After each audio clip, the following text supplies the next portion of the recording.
up? What up? What up? What's up? What's up? Man, we got your time. We're gonna do a quick special check-in episode on this Monday night. Got Monday night football. Third. I got my dogs with me, my brothers with me. Riley Howard, sit up nasty like me. My other brother, BA, we call him Gerald Cook. Gerald Cook, we call him BA from Birmingham. What it What's do? going on, fellas? What's up, Reno? Man, not much. Oh yeah, man. Shoot, man. I said, man, I just want to check in with y'all, man, because it's like with the season coming to an end, and y'all know about me, everything I've been covering, all things TSU and sports like that, man. But for me, when it comes to what I'm about to do going forward with just the shows or whatever, it's going to be more so just giving folks insight to what it is, what it feels like to be just one of us, one of the boys, man. So, like I said, we're not going to do this thing too long tonight, man, but I just want to give some folks a little insights of what it's like, man. Just being one of the boys, man. So, but before we do any of that stuff, man, just want to check in on y'all, man. Talk to me, Riley, man. I know you got your phone been ringing off the hook with some of your guys, man, going into what are they transferring? Man, from one school to the next, or getting ready for college, man. What does it look like for you? Yeah, man. Just it's that time, man. I call it Christmas season. You know what I mean? Somebody gonna be blessed, and somebody gonna be crying like the Grinch done came through. so man, it's just a part of it, man. Well, college football done went now. So, but I got a bunch of guys who are headed off to college, going to some D1s and trying to land some guys with us with Big Blue and man, trying to get them on the yard, man. And then I got guys who hitting the portal at all levels. So, man, hopefully we'll be able to land a few of those guys like we were in the last cycle. Heck yeah. BA, talk to me, man. Shoot, man. I know before we got on here, I know you said you finally got one of your little ones there finally into some sports for you, man. So if you don't mind, like I said, share with us what that's look like for you. Yeah. My middle girl, she's invested in basketball now. So we just left a game tonight, and to see her out there, not pushing her at all, and she came to me and asked, could she play, and now I'm seeing that she's invested. I'm really finna invest in her now and go ahead and put it out of her. So, I see the potential there. Yeah. Good deal, man. Shoot, man. Y'all know me, man. It's I got these young kids right now, these young boys. Sir. So my boys is 2 and 1, and so I got a long way to go for we in that stage, man. But shoot, yeah, man. So let's talk about this real quick, man. We got it's Monday night, and we got this Cowboys Raiders game going on, man, and I know none of y'all are Cowboy Raider fans, man, but unfortunately, my son is he a Cowboys fan. How was his granddad, right? His granddad, man. I don't know how that happened. He from you Shelbyville. Doing your job, man. You ain't man. He from Shelbyville. Hey, look, man. Look. Hey, he said he wanted to root for the Cowboys versus the Titans. I said, hey, so be it. Oh man, no man. I got a soft spot for him, man. My favorite player. I'm a 49er fan, and it's gonna sound very weird, but my favorite player is all time is Michael Irvin. Okay. And I was in the Pee Wee. I had a guy in the neighborhood when I played Pee Wee ball growing up. They used to call me the playmaker, and it went from there, man. And he became a guy. And now seeing the talent that the Cowboys have on the field that's from Birmingham with Pickens and the Williams addition. That I may be a little bit, rooting for those guys, but besides that, nah. Yeah, that's right. I forgot George. He went to Hoover, right? Yeah, I ain't no big Hoover fan. I lost to them guys twice in the third round. When I was in high school, so yeah, not a big Hoover guy. I get it. All good, man. Yeah, I love to. I like to see Hoover do well now. Because one of our own, Big Blue Junior Davis, he's one of the coaches over there on the staff. So always pulling for one of us. Good deal, man. So shoot, man, kind of tell me this then why we got this we got Monday night going on, man. But as I said, as we really start to get into just what the evolution of I'm really about to do with this show or whatever with your time and the name of it is Your Time, Legends Unleashed, and like I said, we're featuring this stream right now through Uproar Radio, obviously through the Your Time Network on YouTube. But like what I really want to get into is and I'm gonna go with you on this first, BA, how you got to Tennessee State. When did you Wow. first hear about it? Did you kind of always hear about it as one of the blue bloods of the HBCU space, or did you really not hear about it until the staff went down there to check you out? Um, I really is to be honest, I really didn't hear about it as much. um, Being in the state of Alabama, you hear a lot of the Alabama A&M, Alabama States, the Tuskegees. We're very saturated, Mm-hmm. oversaturated with HBCUs in the state of Alabama. So getting recruited by all of those HBCUs in the state, I actually, true story, once I committed to Tennessee State, um, I was actually watching a All-Star game, Tennessee All-Star game, and I saw Riley pick off the ball, and they say he'll be coming to Tennessee State. Mm-hmm. Um, so they kind of gave me goosebumps. I was like, okay, I see some talent. I'll be coming in with some talent. Used to playing Alabama football. Uh, but my shift to TSU was a little bit different. I was committed to Southern Miss. Mm-hmm. Coming out of high school, coming out going into my senior year, Tyrone Nix had recruited me, and then it was a coaching change at the end of that season, the end of our senior season of high school. He ended up going to South Carolina. Um, Mhm. Stopped answering the phone. I lost contact with Yeah. everybody at Southern Miss pretty much. And a guy named Kayak, um, he had been calling me. He was on the Coach staff at Kayak, the right? yeah, Coach Kayak. He was on TSU staff at the time, and he said he was recruiting some more kids in Huntsville and happened to be at one of our games, um, and saw me. And that's how the connection started. And once I came on my visit, he left like the next day. He went to the NFL, and that's when Coach Fuller started taking over the recruiting process. But what sealed the deal on my visit, I never flew before.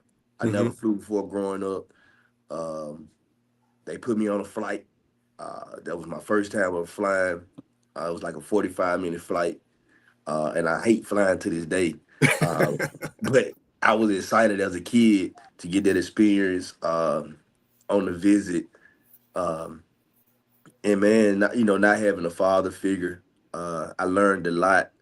I grew up a lot at Tennessee State, having guys like yourself around, having that family environment that helped me through the process. Uh, and here we are today, man. Yeah. 20 Yeah. some years later, 21, 20 years later.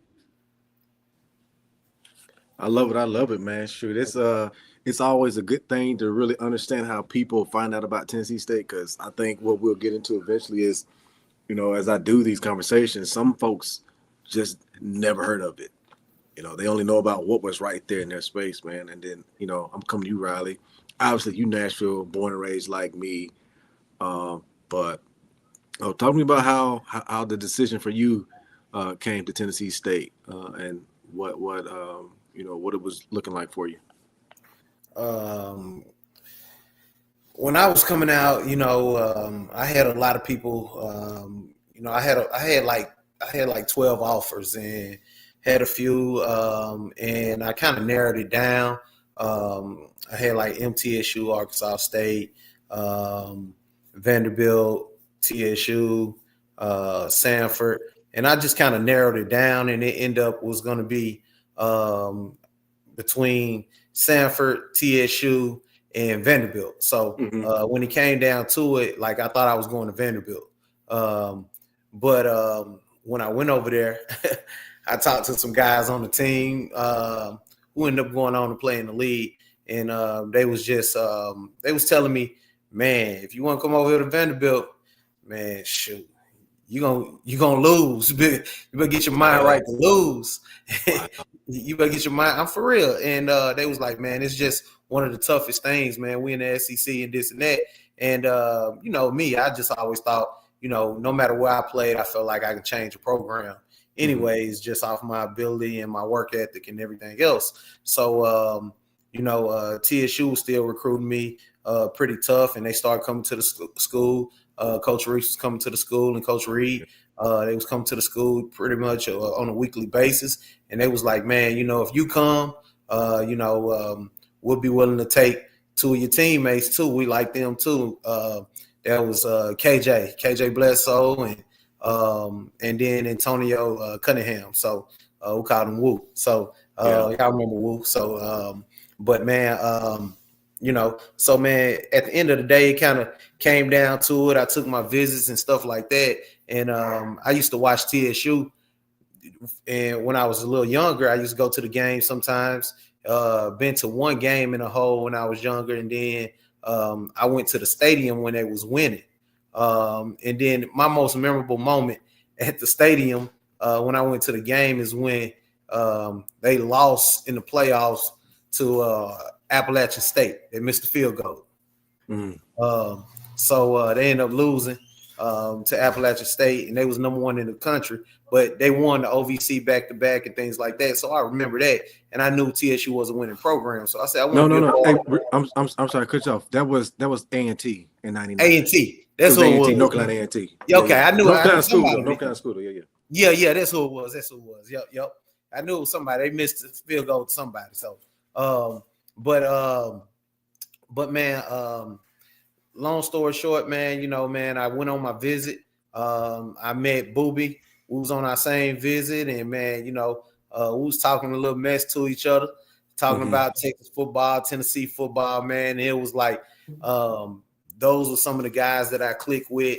And then, man, of course, knowing you throughout high school and knowing Big Fridge and some of the other guys who we all was on taking part in, saying, hey, look, let's get TSU back to those winning ways and winning championships, because that was just a few years ago. So let's get that back going. And, man, that's kind of what helped me make my decision, man. I want to put on for the city, man. Definitely, man. I'll tell you, for me, it wasn't that. And rather, this me coming out of Pearl, man. It was, I didn't start receiving true interest until my senior year. And it didn't happen until like week 4 of my senior year. Prior to then, like it was quiet. It was quiet. Like I got letters, but you know how it is. That's back when we was getting letters, y'all. Right? For kids who don't understand, like you was getting letters, putting them on your wall. You knew it was legitimate if it was. You knew it was legitimate if they was writing it for real, or if it was typed. If it was typed, it was like, oh, this is some generic letter. They got your information. You still feel good about it because at least you got it sent your way and you get to walk around and show some people. But until they put that pen to that paper, it wasn't the same, right? So, I my senior year, we come out, have a great opening weeks, right, man, and do what we do. But I didn't start getting any real, looks until then mid-year. And my dad had to talk to me. He talked to me about the window. He was like, your window started off like this, and now it's looking like this. And I just kept pushing through that season. And I get through the season, and at the time, again, I still do not have any offers. I knew that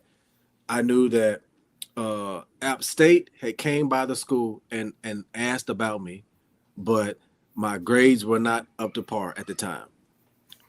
I literally in those core courses, I was getting a C and getting up out of it. I wasn't trying.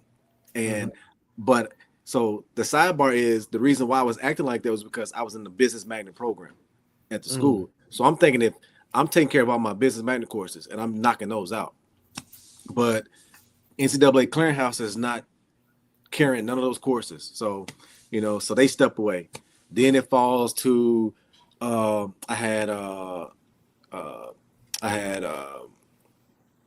before then also I had University of Nebraska had came by the school because that's when they were which right, like they were recruiting. I had some D1 guys that I was playing with, Yeah. John Hathaway, Josh Neal, Marcus Rayford, Sugar Bell, right? Yeah. So I had them. So But you carried the team though. I was getting a look, right? I was just getting a look, but it again they're showing interest. At least they said, you know what, we got other guys that we've marked, but if they fall through, we can come back to you. Yeah. Then I get a phone call from Nebraska Omaha, a D2 school, and that was growing to be like one of the top D2 schools, or whatever.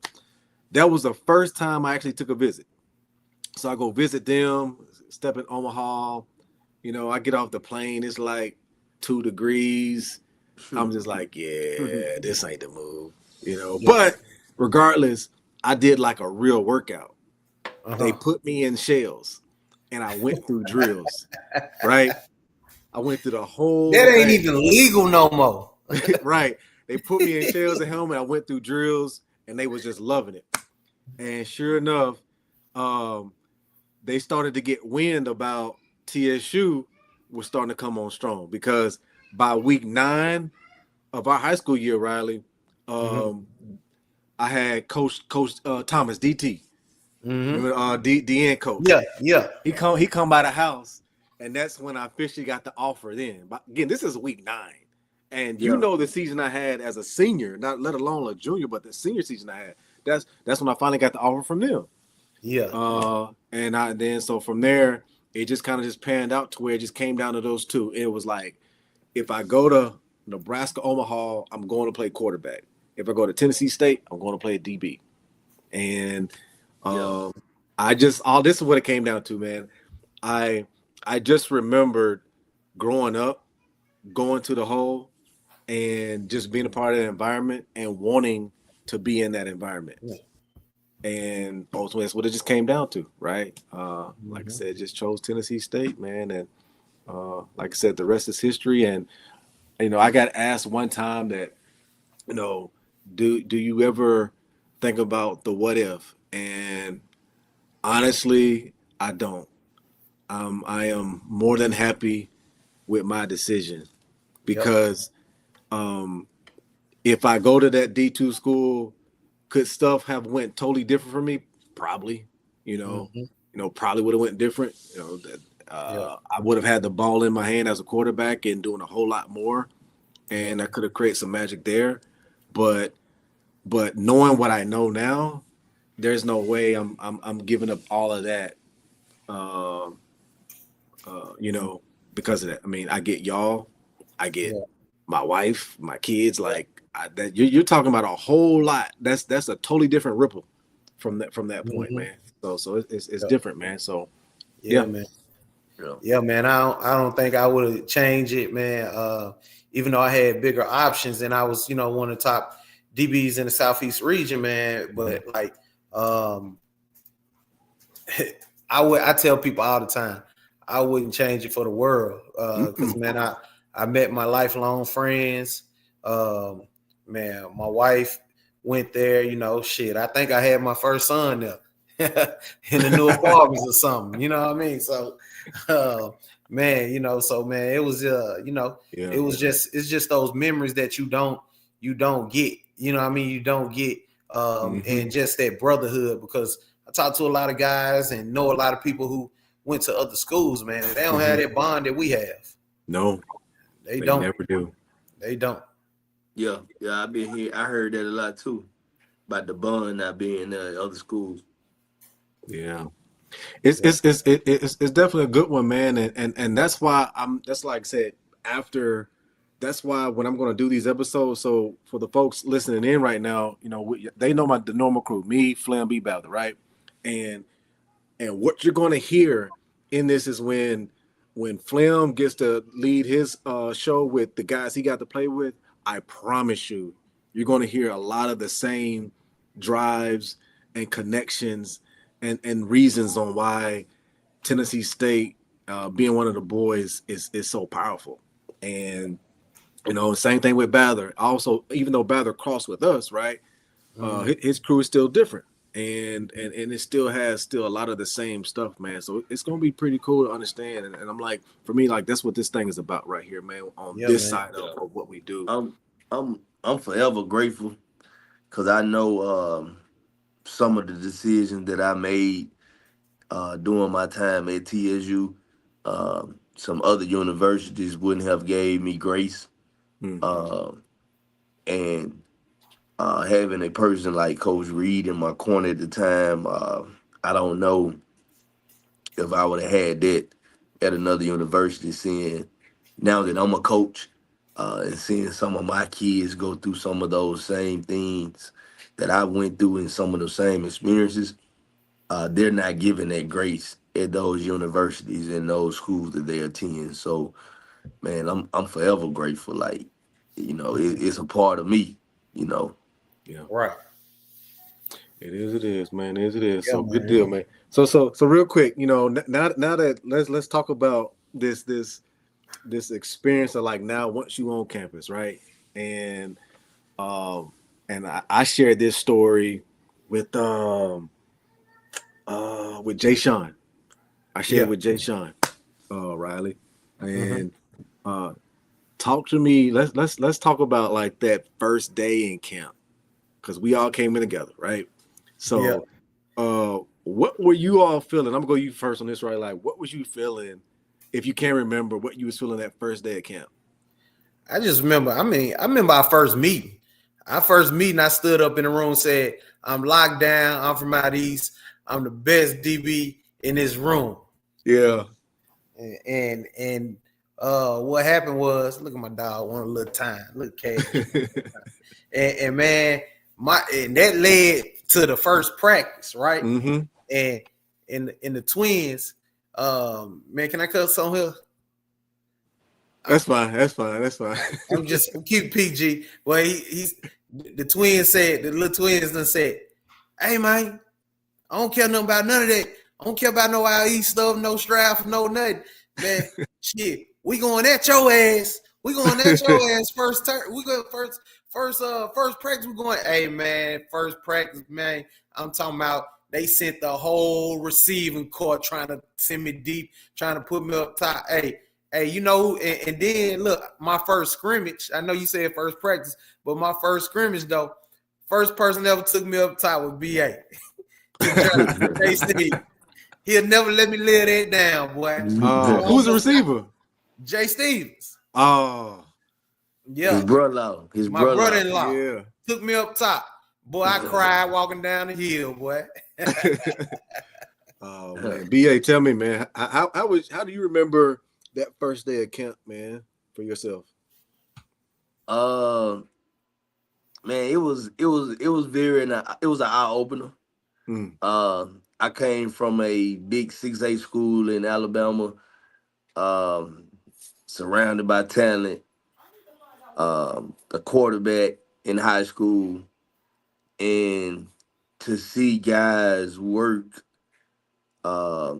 ethics that was there already, it was Mhm. like, man, you better get your shit together. Yeah. And um, I think on the field wasn't once I got my shit together on the field, that wasn't a bigger challenge. But man, TSU came with a lot of distractions off the field. Mm. Uh, and I fell into that trap, the off Yeah. the field distractions. Yeah. I didn't 18 have to my 1. shit together off the field. 18 Uh, to 1. I fell into that side of it. But on the field, the first wake up call I had was that first scrimmage that we did. It was against, like, we was scout team freshman Mm-hmm. year going against the ones, and I'm used to dancing coming out the pocket, and I danced one too many. I made one too many moves, and Monte Duncan, excuse me, and Leonard Davis caught me, Yeah. and the next play I threw a touchdown that Riley was talking about to Mm-hmm. Jay Stevenson, but my shoulder was hanging. Mm. And I did, that's when I found out I had dislocated, separated my shoulder. So Yeah. That was like my first wake up call. Like, yeah, you got to make a move and get somewhere. Yeah. Dang. See, for me, uh, it goes back to, and I shared this story too on a different episode, and I talked about so when, and I'm not going to tell this side of the story because if Dominique can get on, I'm gonna let him tell that side. But again, we came in and a little bit before camp, right? You know, that's back when we were doing 7-on-7s, 7-on-7, yeah. and you know we was going down there to the baseball field, but it's like I think like it's like further down from the softball field. Yep. Yeah, So we down there running 7-on-7, right? yeah. And when I came in, I was coming in to play corner. So we get out there in 7-on-7. Again, this is before Strong, D Ray, Ahmad, What? all of those boys are here right now. They're not there yet. So Yeah. me and Neat, and then you got Jay Black, Mm-hmm. Landrum, Big Keita. Wesley Holmes, a bunch And of them. Keita was Like there. Keita was there. Keita might And be there Keita. too, right? So yeah. So what Yep. I'm saying is like from a corner standpoint, me and Dominique was getting all the reps. And I'm like, okay, yeah. He gonna be the lockdown kind. I'm gonna be the strong side, you know. I'm gonna play like a Rondé Barber type cornerback, right? That's what's going in my head. And I'm like, oh, okay, this is gonna be the move. This is gonna be the move, right? Because I said this was gonna happen. I'm like, they gonna stop throwing at him, and then they gonna think they can throw at me. And I'm like, that's when the action gonna come my way. So when we get to camp, I got moved to safety. So I'm slick mad on the first day of camp. The whole time I'm slick mad because I'm just like, dude, like in my head, y'all gotta understand something. I had my whole career by this time planned out in my head. I'm like, okay, I'm gonna be playing corner. We're gonna battle out playing corner, we're gonna figure it out, right? I get moved to safety, and you know, the safety room was already super loaded with so many freshmen safeties, not to mention upperclassmen, because you had, as I mentioned, you had Keita, Landrum, who went league, Jay Black, who should have went, Olton, Chris you Spears. I ain't talking about freshman yet. Oh, Before you get to the freshman, you upperclassmen. still had J. Carlos. You had J. Rowe, Carlos. J. Right. Rowe, So you had all of Carlos. them. You had all of them playing safety. And then the freshmen, you had me, Spears, Shea Wall, I think Woo. Woo. I don't even know if he came, but I mean Woo was there for a week. Right. So you know what I'm saying? So it's just like, week. so you had all of that going on. So I was just like, man, this thing here just super loaded now. But so I had to get back readjusted, you know, to all of that, man. But the main thing I definitely remember was a lot of the stuff my dad told me of, man, when you hit that hill, head to the Tigers Den, you know, on the top field, and you know all the stuff he used to share with me about that whole experience and just feeling that same stuff. And even before we did that, hell, that damn conditioning test, you know, what we did like 200-300 yard shows or 300-300 yard shows or something like that. Nah, it was 4. It was like 4. Whatever it was, we survived it. But yeah, all of us was. I said, I told this story. I'm leaning over the trash can. It was a bunch of us. Just like I said, I couldn't fail. I'm like, we're gonna have to find a way, you know. And shout out to Coach Losi. He got his first start with us, man, and he now doing big things in the Big Ten, man. So yeah, man. It was that first day was just it was as BA said, it was definitely an adjustment, you know, to it. Because for me, I back in high school, we didn't go through like that level of summer training back in high school. We didn't. It was okay. Once you're legal to go back to doing practice before the season start, you did that. You know, that was my first time. College was my first time doing a tour day. Yeah, man. I know y'all probably did 2 days in Birmingham, but for us, I don't know about Riley, y'all, but we didn't do no 2 days. So like it was adjusting to 2 days and not knowing how to get your legs ready. And just that first week of camp, it don't even matter. Like you can come into camp in shape and all of that stuff. It does not matter. Like your legs are going to break down. It's just a matter of being able to recover faster than the rest of them. And we none of did that stuff, all of that stuff, for me was just an eye opener. we did tour days, but it still was a grind because the sun up the sun down. Yeah. The meetings, like I wasn't used to that in high school. Yeah. Like the tour days was cool because you practice in the morning, you come back in the afternoon, and you still can go home and go to sleep. Yeah. But you gotta wake up at 6, be at breakfast at 7, go to meetings at 8 or 9, then practice, then go to lunch, then rest, then come to meetings, then go back to practice, then so the everyday grind from sun up to sundown. Yeah. Man, I never had blisters on my bottom of my foot until I got to college. Like it Yeah. was pains and sufferings that I didn't know about until I got to college. So Yeah. man, yeah, Hey, it made me better. I don't even absolutely. think I remember me and C5 going into our red shirt junior year. Um, we was talking about transferring, and I'm happy that we did it. Because these kids these days have it so easy just to jump in the portal if it don't work out. Uh, but the life lessons that you get out of sticking it out, grinding it out. Everybody's not gonna make it to the league. Everybody's Mm-hmm. not gonna um, have the career that Steve McNair might have had when he was in college Yeah. as a quarterback. But the experiences, the relationships, the life lessons that I learned, uh, I'm forever grateful for those. Yep. Hey, real quick, man. We got to welcome Dub to the show. Larry Williford. What Can up, y'all hear Doug? me? Man, we can hear you, man. Turn on some light, man. You over there sitting in the dark and like you working in the warehouse somewhere. Mr. South Georgia himself. They don't got lights in South Georgia. Nah, man, I wasn't I wasn't sure what was going on, man. So I got to check back in. I got something else going on, man. I apologize, fellas. Oh man, tap back in, man. Once you get to a good spot. Yeah, Give handle me. that. Handle All right. that. Hey man, we gonna be in Atlanta first week of December 2 SEC weekend. Bring your ass to Atlanta too, man. It'll be good to see you too. All right. Oh yeah. Heck yeah, Hey man. man. Good Hey. deal. First, I just remember, man, like how hard camp was. Just going back to what BA and you were saying, Reno, like man, the adjustment, like the schedule, just man, that grind, and none of this stuff was football related. Was to, in my opinion, I was like, damn, you got to do all this studying, you got to learn this, you got to watch film from the practice you just did. Well, you got to watch film again from the breakdown of one-on-ones to you got special teams mean, you got all these different means. You got to check in for this, you got to check in for that. Man, I think that was the biggest adjustment. And I think probably man, I was so fatigued. Maybe towards the end of the week, man.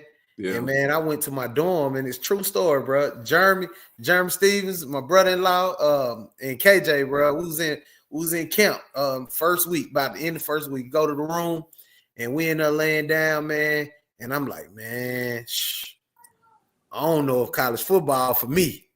And Jeremy just busted out laughing. He said, bro, it's gonna be all right. It's gonna be all right, man. I said, nah, man, it's hard, man. He said, yeah, I felt like that too. He said, everybody going through that. So I looked over at KJ. I said, man, you feel like that? He was like, yeah, but we can't go back to the bricks. I said, yeah, you're right. I'm gonna stick it out. Yeah. Man, like Yeah. that's the part about, and that's why I'm so glad that now, our high schools, overall are starting to understand that. Because when coaches talk about, like, that's why coaches at certain programs, that's why players were getting recruited better at certain programs, because they knew what these kids were really experiencing, before they got to college. And, and we talked about that, man, like special teams, we knew in high school, special teams probably got that one day, that one period in high school that they 15, 20 minutes. Yeah. Yeah. And you now, get to now that I'm a college coach, and now that I'm a coach, I stress special teams. I know how important it is because Man. I saw how important it was in college. I saw how it can change the game. Man, Uh, yeah. yeah, The four phases of the kicking game, man, it's the Mhm. biggest margin of field position. Yeah. And a lot of people don't understand that, man. And I look at high school, a lot of high school teams now, man. The teams who don't take special teams serious, Mm-hmm. man, they just set the other team up to win because a Yeah. lot of people don't take it serious. But it's you'll learn if you experience college football. If Yeah. you ever played in college, and and I think, man, with some of the guys that we know, like UBA and a lot of other guys, man, who experience college football, man, take that special team serious. Those are the guys who are usually winning. Definitely, yeah, man. yeah. Oh man. That's the key right there, man. And then from there, things evolve. We Mhm. get beyond that college life. And I wanna now talk about um why that brotherhood is so strong. And again, when I talk about that, I'm talking about it's like this for just about every class of guys I could think of at Tennessee State, right? But just talk about that, man. How you get beyond this, and we were fortunate enough to have one of our teammates and brother, Dominique, that goes pro, drafted first round, and we still, throughout his whole career, we still found time to go catch up with him, and celebrate with him. And I remember the very same stories about guys that I played with in high school, and some of their teammates would go pro, but it's like, those guys went ghost on them, and it's like, but we didn't have that environment, man. So, your perspectives. I'll go with you on this first, BA. Your perspectives on just the ability of being able to still stay connected to a group of guys that you came in with in college, man, even beyond graduation. Man, I'm gonna use the analysis of our experience in college was like a kid in the hood. Mm-hmm. And when we talking to a lot of those other guys, like you said, they didn't have that bond. They had the experience, and I know some of your teammates. I met those guys. They played at those Big Ten SEC schools. Um, their experience more like a suburban kid. Mm-hmm. They got everything they wanted. The resources was there. They was available for them. They can pout and their problem would be solved. On the flip Yeah. side, we had to share bologna sandwiches. Yeah. You know, we was waiting on the needy fund to hit. We didn't get a check. We didn't have the resources. We had to share everything. Mm-hmm. You Yep. wear this today, I wear it tomorrow. Yep. Yeah. Uh, you owe this to the club Thursday, I'm gonna wear it Saturday. Just don't stand close to me. Uh, and it was one of those, you know, uh, when Dominique made it, he didn't forget about none of us. It was like we all made it. Yeah. The Mhm. experience that he allowed us to have, uh, you know, and it came from that day one of us making that connection of Mm. if I have a box of chicken, we all have a box of chicken, Yeah. Mhm. you know, and we shared everything, and it was just a bond that now that is just unbreakable. Yeah, man. It was it was them days we get a free time, and especially back in the summertime, and whoever had like $5, it was, you go to the Wendy's, Dirty get Wendy's. up the dollar menu, they go to them to get their dollar menu stuff, or it was McDonald's. Hey uh you Reno, I know, don't mean to cut you off like that, and I know, and no disrespect to nobody. I love my wife, but just we talking about our experiences right now. yeah. Uh, do you remember when I used to talk to somebody at McDonald's We used to and go up there after and after practice, after we workouts, was going Hey, there after eat for practice, free. man. everybody ate for free. Everybody ate for free, and one time we had so many chicken nuggets, man. We was throwing chicken nuggets at each other. Yep. Yeah. Oh heck yeah! There in when we had. Hold on, I got a special guest coming to the stage.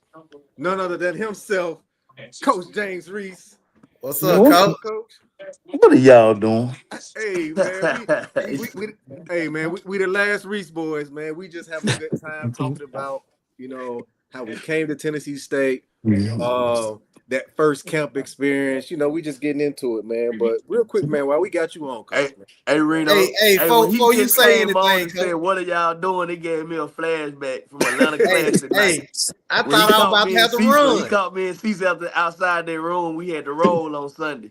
Man, Oh no. I thought I was about to have to go outside and run when he hopped on here like that. Oh my goodness. Yeah, man. Shoot, we just having a good time, Coach. Man, like I said, man, as season, I'll tell them, man. As season winding down, man, we just, Mm-hmm. we're just sharing with folks why our brotherhood of being one of the boys is so strong. And like I said, Cook was just talking about it, how, oh man, shoot, man, there are times when, he had to connect at the fast food restaurant, at the Wendy's or the McDonald's, and we all pull up in the car and we all ate off of one person's, because somebody had to buy something, right? They couldn't give it all away for free, but we all found a way to, make it work, man. And we just talking about how strong that brotherhood is. But I know you, Coach, right? Your crew, y'all still tight to this day, man. And just Yeah. share with us about, some of the things that you all went through as teammates on why that bond is still strong today. Oh man. For us, I mean, uh, when we played, it's a little bit different than when I'm gonna say modern day football. Mm-hmm. People. When you tell the story, people laugh. They say, "Well, because we practice 3 times a day Mm, doing camp." mm, And when the season came, um,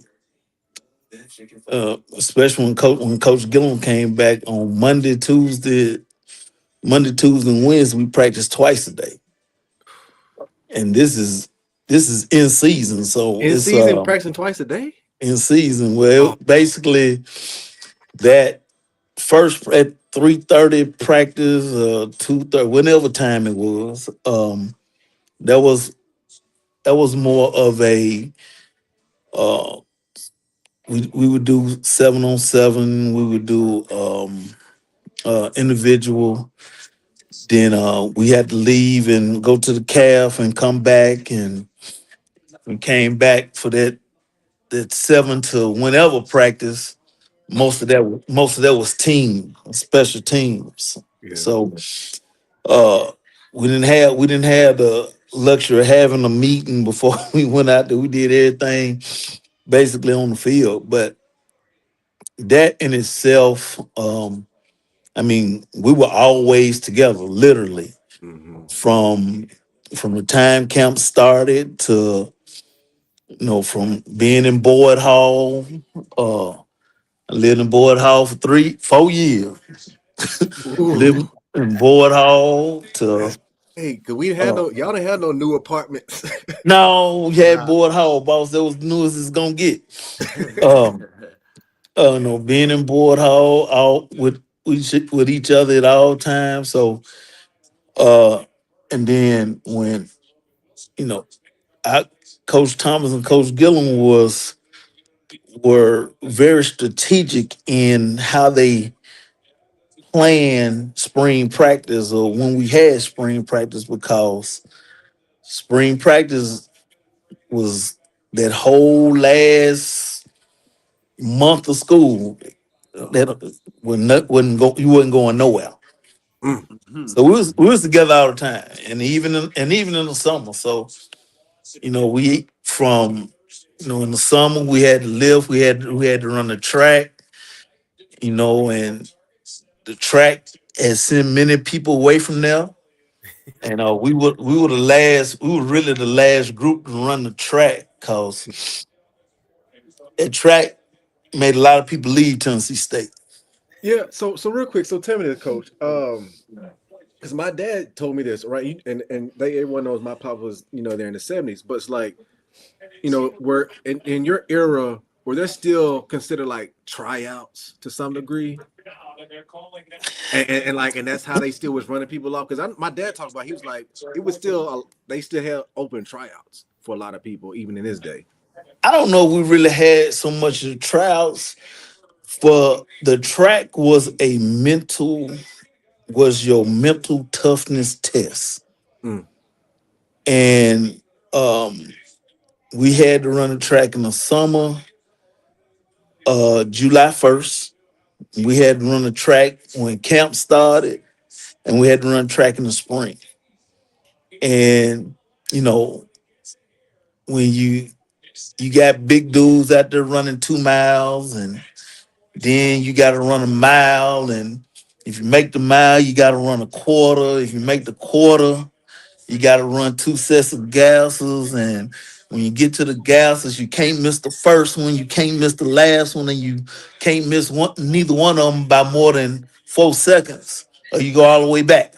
mm, So it was more of a a mental um, toughness thing uh, that Coach Gilliam, Coach Thomas used, uh, and for us it was a bonding thing. Some people we had to push off the track. mm. We had to push them off the track so we can get them off the track so we can have them on the field. Cause if they ain't finished the track, they ain't get no uniform. Yeah. Dang. Oh See, yeah. that's why. See, yeah. See, man, that's that brotherhood right there. Like you knew that we still needed this person, and we just like, man, if you don't find a way, you Yeah, know, so it's many. I mean, we pushed Melvin Wise off the track. We pushed some linemen off the track. We needed them folks. yeah. You say we need them Share with folks. us real quick. Just remind the folks real quick, like some of that, some of that top tier talent that you had a chance to play with, man. Because y'all had some nice ones now. Well, I will. I do know. So I came to TSU as a defensive back. So a lot of people don't know that. So, Mm-mm. um, but when from the time that I was there as a player, um my probably until the last year, probably till I finished coaching there. Mm-hmm. If you came in that defensive backfield and you started 2 to 3 years, you got a shot to go to the NFL. Mm, So you talking about Tony Stargell, Anthony Shelton, mm. um, Roger Holmes when I first got there, They're um, alive. um, Cedric Davis, who I played with as well, Sorio Jackson, um, uh, all the way up to Dominique, Eric Joyce, Deion Giddens. Mm-hmm. You know, them dudes played 3, 4 years in their secondary. They got a shot. Yeah. They got a shot. So you had those guys play with Anthony Pleasant. I came in with Robert Porche. He was in our class, in our freshman class. Now hold Larry, on. Hold on. huh? So now, why can we keep him then? Because the Hey man, hey, I can't tell this story on air. okay, Oh, okay, fair enough, fair enough, fair enough. um, the Larry Thorpe, Yeah. Bernard Wilson, who went to Maplewood High School, Mm-hmm. uh, played with him. Shoot, there's a bunch of them jokers. Tim Cross, who got a shot, he was in my class. He played running back. Was probably one of the biggest running backs you ever seen, Yeah. besides Kennebrew. Um, so yeah, man, At played. you and Yeah, At came in together. AT was the year before me. Okay. AT had a cup of coffee in the league as well. Mm-hmm. So it was some guys out there now. Yeah. Definitely was, man. Well, sure. I ain't gonna hog all the questions, man. BA Riley. I gotta ask Coach, man, Coach, one question. Um, Now that I'm a coach and I'm on the other side and I see things different now, um, I just want to ask you this: going into your that 2004 year when you was recruiting, your last class at TSU, Mm-hmm. did you go in there with the attitude of saying, I gotta put everything on the table, or I just want all these guys? What was your thought process going into that year of recruiting our class? Cause you did a hell of a job, coach, and I appreciate you for it. Well, our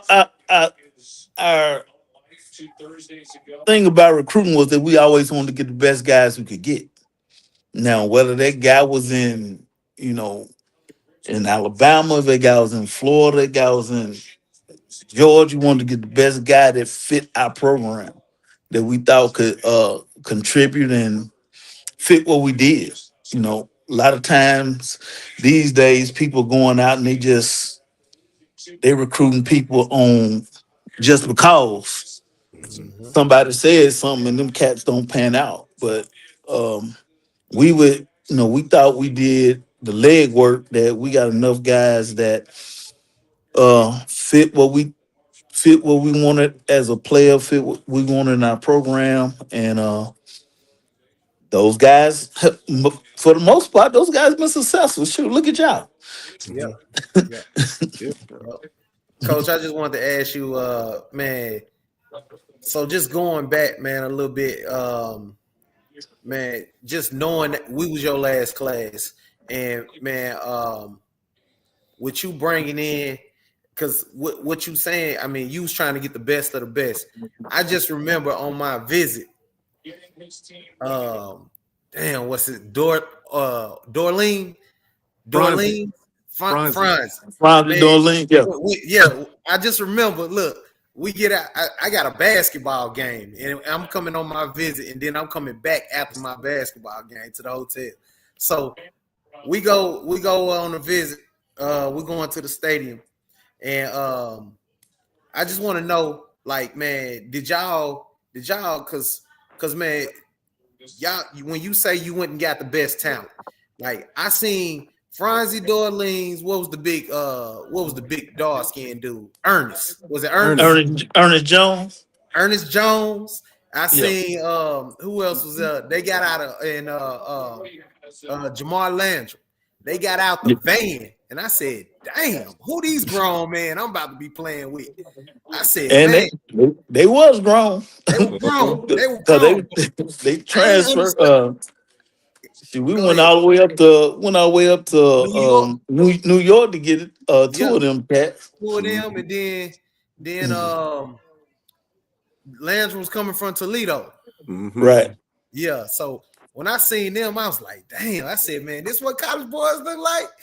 I said, shit, I gotta eat my Wheaties. But, Hey, but man, just you doing that, coach, man, being able to, track guys from all across the world, man. And I just see, man, like the connections, man. Just man, talk to us about the bonds that you had in certain places across to help you in this recruiting world.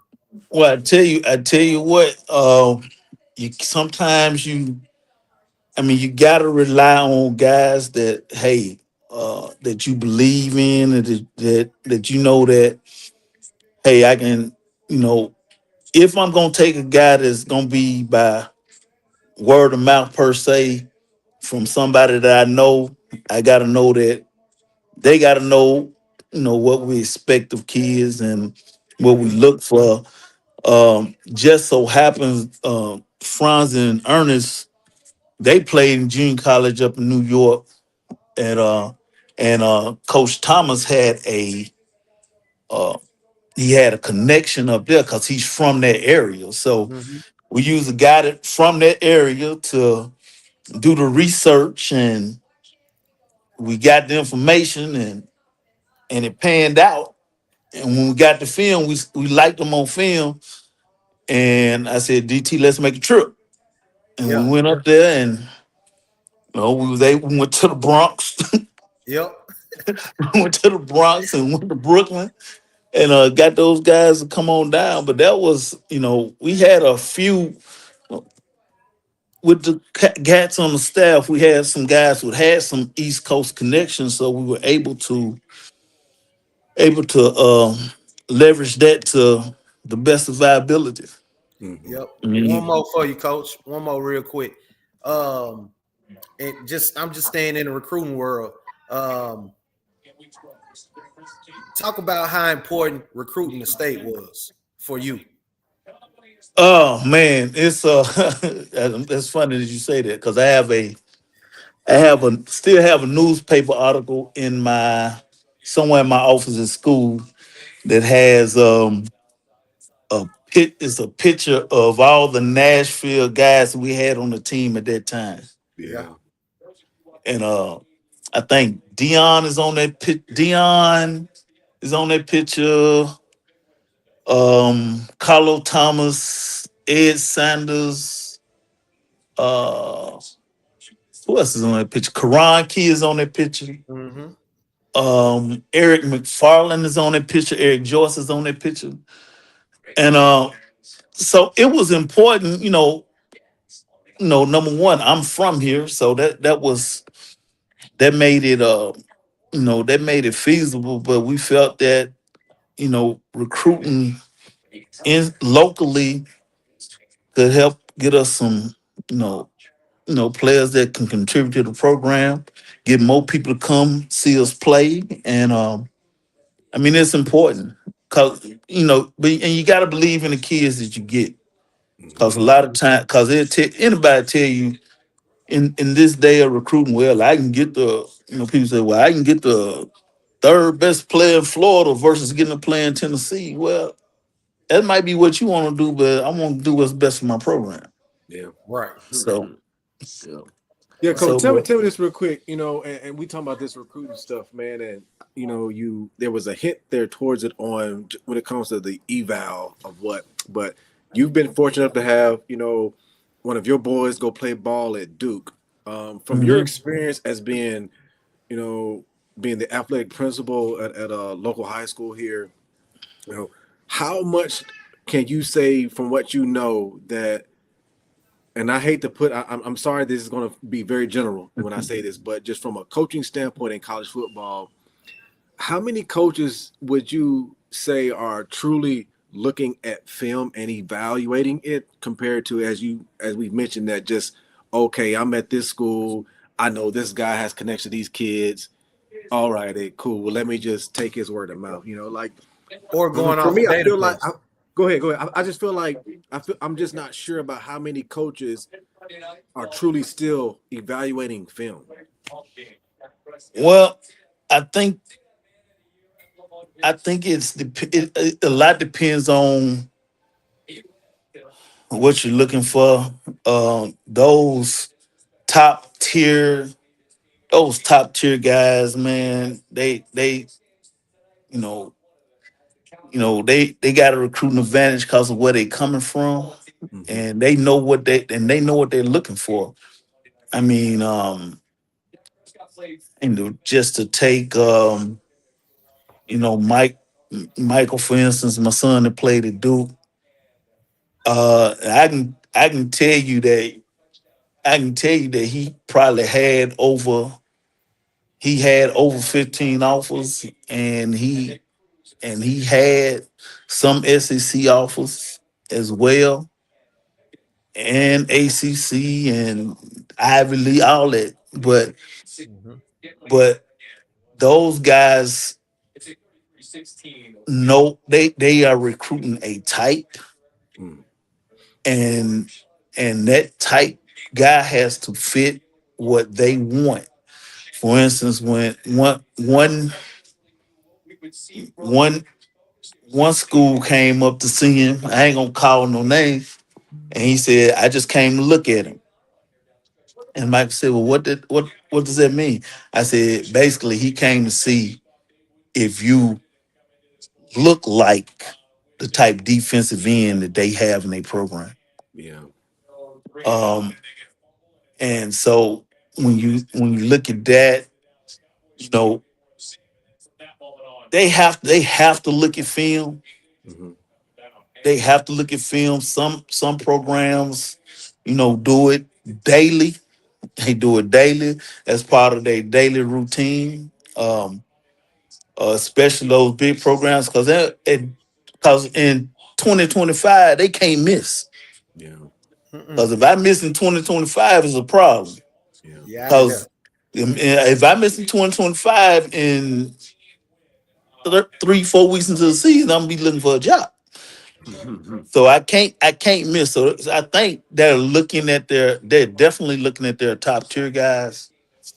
Um, they're doing a lot of evaluating. Um, they do a lot of evaluating.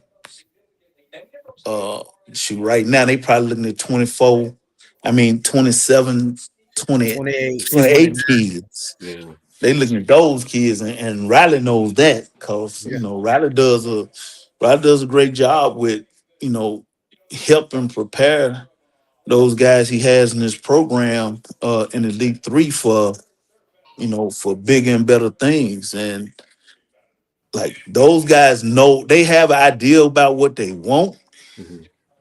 and if you know they try to go get it. They Yeah. they try to go get it. And today with NIL and you know more so now, shoot, they got to make sure they got enough money to get some of these kids because that's what some all of them want to know is how much money they gonna make. Yeah. Right. And that's why I asked the question. So maybe it's not necessarily like that kid was just a bust because I just know that throughout these, you get a lot of 4 and 5 star kids that just don't pan out like at all, and Well, there's but been some of maybe those who well, fallen from a SEC to a D2, like I'm just like maybe that kid was a 5 star in shorts and shoulder pads. I mean, in shorts and t-shirts, Mhm. and Emma was a no star when they put on some equipment. Cause them when he put them pads on, there's some different makers, boss. Yeah, Yep. It make the change. It changed the whole game right there. Yep. And at the end of the day, I got to know that you can make a play on the field. yeah, Mm-hmm. You look at Georgia the other day. Georgia got kids out there making plays. You look at them kids; they don't look like they ain't making no plays. They mhm, got kids out there making plays the other night yeah, that you wouldn't expect to make some plays. yeah. So, Definitely, and definitely. it's all about your fit. It's all about what fits your program. Um, Definitely is definitely that. I mean, I can truly say that I can truly say, and Michael tell you that he made the right decision. He went where he felt the most comfortable. He went 3 bowl games. You know, won 2 of them. Got 2 degrees from one of the best schools in the world. So Mm-hmm. it depends on your fit on and what fits you.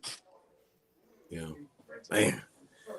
It's Yeah. tough, man. It's tough. I know Riley knows it too, man. And that's I think it's what I'll do, man. I'll peel back on that is because it's more than just a star. And then Riley, you can probably tell me this too, and I know probably knows well too, Coach. But I mean, some kids get ranked off of right now off of 7-on-7, and I and wouldn't then say just 7-on-7. I would okay, say okay, measurables.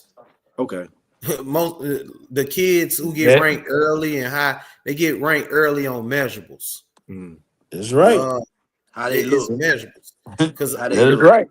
Because it's what they look. They look yeah, like you look like a football player. yeah, you got to look like a football player. And I tell everybody, like I tell the kids that's in my program, I say, hey, look, you want to go camp at, I said, I always just said, make the right decision when you're going to go camp. I said, don't let your mama go and your dad go waste money taking you all the way down the road going through SEC country and you turn on the TV and you don't look like none of these guys. I said it's public information.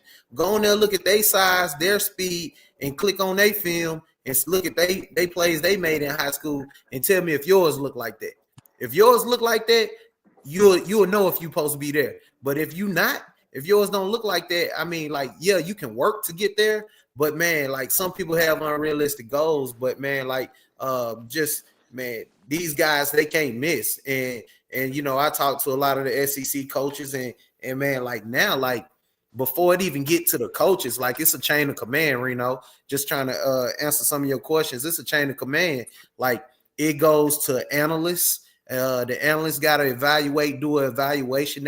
Each program has their own way of evaluating, and Georgia might be different than Alabama. Alabama might be different than LSU. It's just whatever that pedigree is, similar to like what Coach Reese was saying.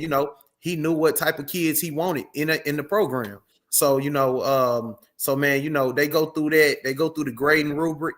All of them have a grading rubric, and they do their evaluations on what type of kids at each position, and then it goes from them. It goes to another guy, and then by the time it gets to a position coach, it's been fact checked 3 times before they even watch the film.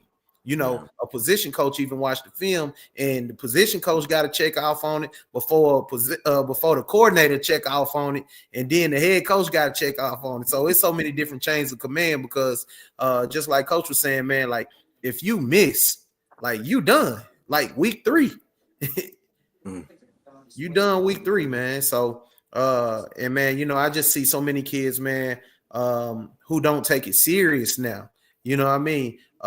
It's all about the money. They want the money. But man, I tell the kids, man, that I know and come across paths with, I'm like, look, if you asking for the money, you better be asking for man, putting in that work and man, doing the things that ain't nobody else doing to maintain, because I said it's a job now playing in college. I said you ain't just going for a degree. I said, man, you getting paid. And when you getting paid, it come with expectations. So the more money you asking for, the more expectations you're gonna have. When they pay you, they want a return on their investment, boss. Absolutely. If They not, want a you'll be gone. return. If not, you'll be gone. I personally know 3 kids who went to the SEC. The last open period, as far as when in the portal, they all finna leave now because they didn't pan out, or they about to go, or they went to another division, ACC, and they about to go up. They probably about to go to the SEC, to the highest paid, But these folks want to return on their investment, and they not obligated to keep you. It's a 1-year deal. Yeah, Really a semester deal now. That's what I'm about to say. I was told it was It's a semester deal. Woo. It's real. It's tough out there, and it's getting harder and harder for high school kids, because the portal makes it harder and harder for them. Mm-hmm. Unless you're those 4 and 5, quote unquote 4 and 5 star guys, they're gonna be fine. But the guys that that's gonna be below that, the below that tier is gonna be, they're gonna have some upward battles, because as long as the transfer portal is a thing, um, you know, some schools say, why would I take a high school kid when I can take a kid that has been in college for 1 or 2 years, is already bigger and stronger, and I don't, and maybe or maybe not, I don't have to develop him as much per se, but um, maybe that guy's more ready to play. But I one of my good friends told me this. He said, "Yeah, that sound good, but the key to that whole statement is, does that kid have some game reps? Because if he ain't got no game reps, I might as well take his freshman. Yep. Yep. Because he ain't got none either." Yep. And he Sure got more don't. years. That's the one you can mold right there as well too. That can get Oh ingrained yeah. in the program. Them. That's one thing that and as we get ready to wind this thing down, man. That's one thing about our class that folks forget that you know we were Coach Reese's last class, but we were also his first class off sanction, if I remember that correctly. That's true. Y'all was the first class that when we got all the scholarships back. Yeah. So So and that's that's why I why was more of y'all. yeah, that's What we why to this signed? What day was we our were just class? like 31, 32, coach? Yeah, y'all was at 30, so that was the 30. lot. We couldn't. 30. That's the Yeah. largest one we had. Oh yeah, yeah. man. It was just like Cause all the other years we were on probation. yeah, Yeah. yeah, man. It was just like we just wanted to this day we talk about it's like if we just would have got through, had another season, Just it. We just all believed it. The To this cover day. wasn't bad. Y'all had some people down there. And the cover was not bad. Oh no, no, better know it, man. We were talking about this, and I said, Coach, I had this bone to pick with you, man. And I'm gonna put this. It probably ain't really you. It probably somewhere between Coach Reed and Coach Fuller on there. But we was just talking about before you joined in how when I got to TSU and how we was doing 7-on-7 in the summertime at the in the old baseball field, the one furthest on the lower part of the Mm-hmm. softball field, right? And I said this summertime, and like the starting corners are not there. So Strong ain't there, D Ray ain't there, Ahmad ain't there, J Rowe not there. I'm trying to think because J Rowe was going between corner and safety a Corner little bit. safety, we He doing both. wasn't there. You know, it was just me and Dominique, but we still had Keita, Jamar Landrum was there. We still had like Big Wesley playing line. We had him, Daniel D Williams, Weezy. D D Weezy. Weezy. He was there, right? So I said in my head, right in my head, I'm like, I see how Dominique playing because they he breaking on out routes and everything. I'm like, oh okay, yeah, yeah, yeah.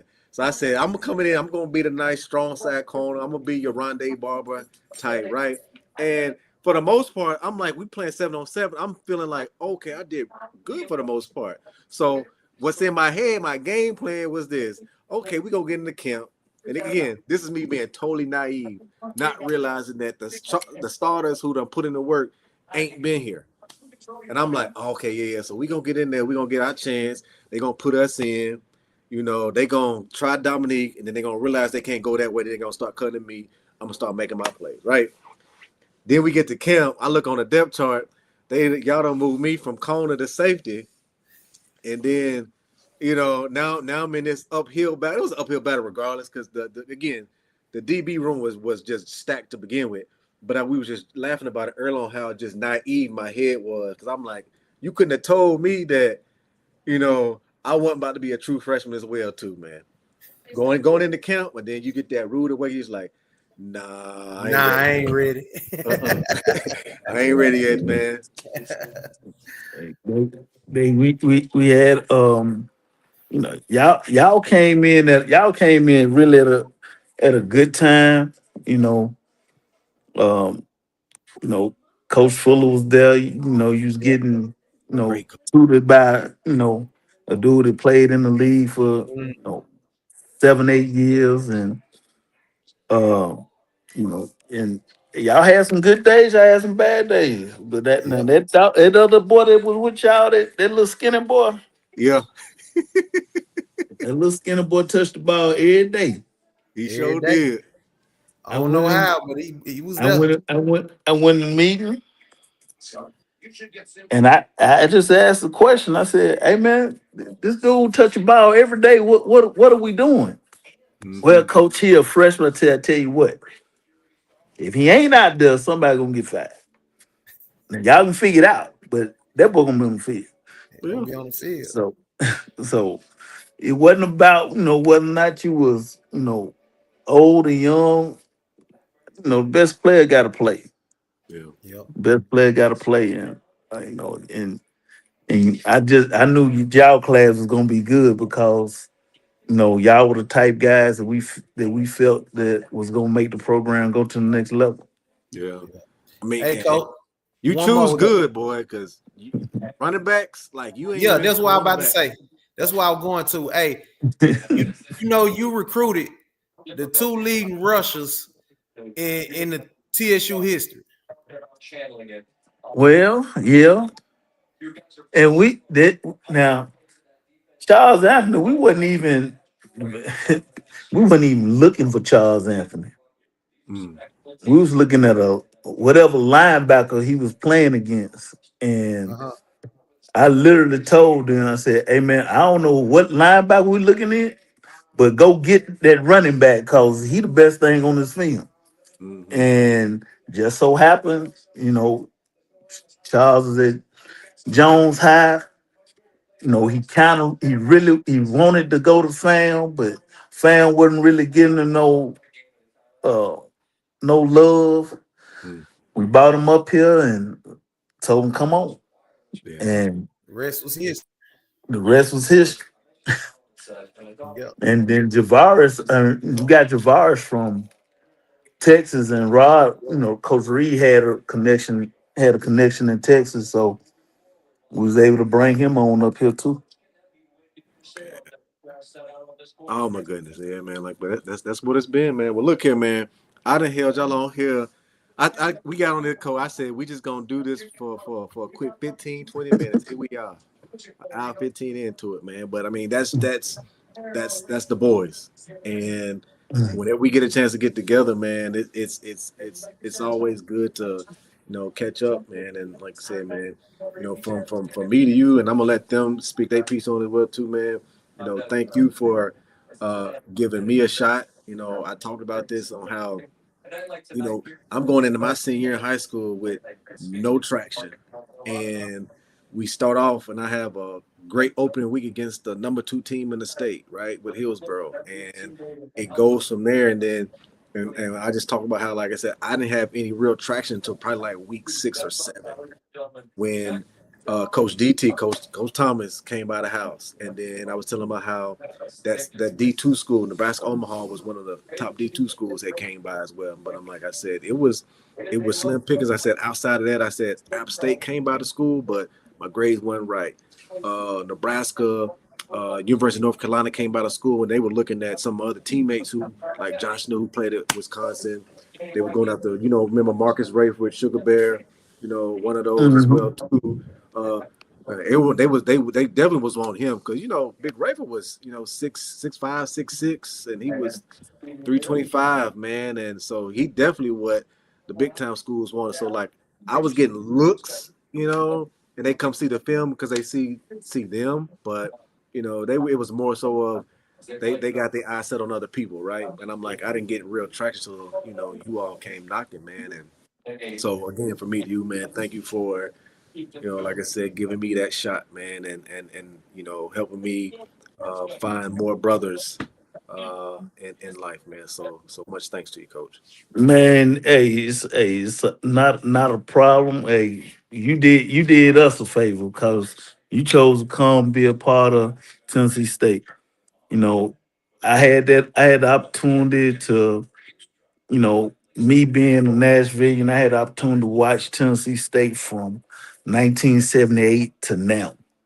And and people often ask me, well, how long were you there? And tell them I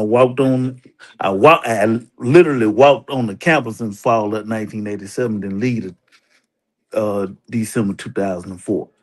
Mm, So I have, knew knew I was gonna go to TSU as when I was, growing up. That's when my parents went, but it's a special place. When you go there, you find out it's a special place, hmm and it's something that you want to be a part of. Yep. definitely. Well, Coach, BA. man, I just want to tell you, man, I appreciate you for real, man, because you and Reed kept coming by the school, asking me what I'm gonna do, and then one day in the hallway, you just told me, "Look, man, you coming to TSU." So gone. I send you the paperwork on signing day before signing day, so you sign it. So you come to TSU, man, and I just want to tell you, thank you, man, for helping me make the best decision of my life, man. Hey man, look, you met your wife there, didn't Yep, yep. you? And you still a big part of the program because you training cats to be a part of it. Mm-hmm. Whether they choose to come there or not, Yeah, eventually they gonna come back. We they gonna get gonna them. come back. They gonna They gonna come back. come back. Yeah. Mm. Man, coach, man, I just want to tell you thank you, man, because I know when I was getting recruited, going through the process from the in-state schools, they wanted me to switch to defensive back, and man, you gave me the opportunity. You say, "Nah, we're gonna get the opportunity to play quarterback," and you put me on a flight. That was the first time I ever flew before. Uh, like Reno said, I gained some brothers along the way. Uh, the only thing I wish I would have done different. is with that time y'all called me into the office freshman year at the end of the season, going to Jacksonville State, asking me, do I want to play? I wish I would have said yeah and burnt my red shirt. Oh man, you probably shouldn't have burnt your red shirt. It was probably too late then. Yeah. But look Yeah. here. Yeah, you now you down there, you know, went down there in Memphis. You now we sent 18 of them down there and y'all whooped up on them. What y'all do 18 of them like that, man? Who was The Cause you Melrose. yeah, why Melrose do Maplewood like that? Oh, sh- Hey man, they gotta do what they gotta do, I you man. know I ain't I literally probably breaking down this white Westview film of them because Ty Simpson kicked me out his senior year. But Well, I probably getting ready to watch this Westview film for them. They gonna have a tall tag this week. yeah, they gonna have tall one this week, oh boss. yeah. Oh Yeah, they yeah. gonna have a tall. That one there pretty good, boss. He might be better than his brother. I ain't Yeah. know that. I ain't saw him yet. Oh, he nice. He He might Oh, be nice. better than the brother. he You'll see might it on be the film. You'll he see it on. might be better than yo he might be he nasty, boy. Wow. Dang. He Wow. nasty. Yeah. And they got a lot of they got a lot of yeah, yeah. They gonna have to clean up because them penalty last week, they had a lot of penalty last week. You ain't gonna be able to get behind them sticks up there in Martin. No, that's gonna be bad for him. Yeah. It's gonna be bad for him. But So hey, so they got you breaking down film for him, I be watching man. film for them. This year I posed to went over there, but I never got a chance to see my daughter. She was a senior. She the captain at Whitehaven. I never Okay, got a chance to see her cheer. there you And go. this year I was like, man, if I ain't finna be the OC, y'all, let Hefner go ahead on and do it, Uh, and I kind of just, spend time around her or whatever. Good, good, But good. them my brothers, so any way I can help, they extended the olive branch and they were like, man, we need you to look at some film, whatever you see, let us know. And man, Yeah, I'm gonna help out wherever I can. yeah. Crunch time. Everybody needs some help. Everybody Mm-hmm. need a little help. Yeah. Yeah, Yeah. man. Like I said, we gonna let it be known that Pearl carrying that torch for the Metro School, Pearl and East, man. So Yeah, it's gonna. Ooh. maybe one day, them boys from Whites Creek can figure it out again, man. There you go with that. Shoot, I saw AT last Pearl week going too to at the Marshall game. County. Ain't she? Yeah, Hey, yeah, we should. They should handle them. They should handle them. I saw AT and Richard Gale over there on Maplewood sideline last Yeah, Friday. Gail teaches over there. Wow. Um, he teaches over there. I was trying to get Gail over to my school, I ain't Gotcha. even know he was here. Hmm. and yeah, he teaches over there. And then uh, I'm sorry, and At helps him out. You know, he helps him out a little bit on game day. Is the Um, head coach is the head coach a TSU alum? now Chris didn't go to TSU. Mm-mm. No, Chris didn't go to TSU. Well, At is a Maplewood graduate, so Yeah. he Gotcha. try to help his people out. Yeah. Gotcha. Oh yeah. Oh yeah. Well, shoot, man. Like I said, let me let y'all go, man. As All right, man. always, I definitely appreciate you getting on, Coach BA No Riley. problem, man. Yep. Yeah, man. Like I said, we gonna keep this thing going, and the next time we do this, it'll be I'm my other co-host Flim. We gonna have some of them mid 90s, late 90s fellas on here, man. So Oh my goodness. we gonna let them have it for an hour, man. Let them get it off for a little bit. So it's gonna be a good show. All right, man. Appreciate y'all, Sounds man. great. Love y'all I mean, boys. appreciate y'all. Thank you, Love you, man. man. Oh All yeah. right. All right.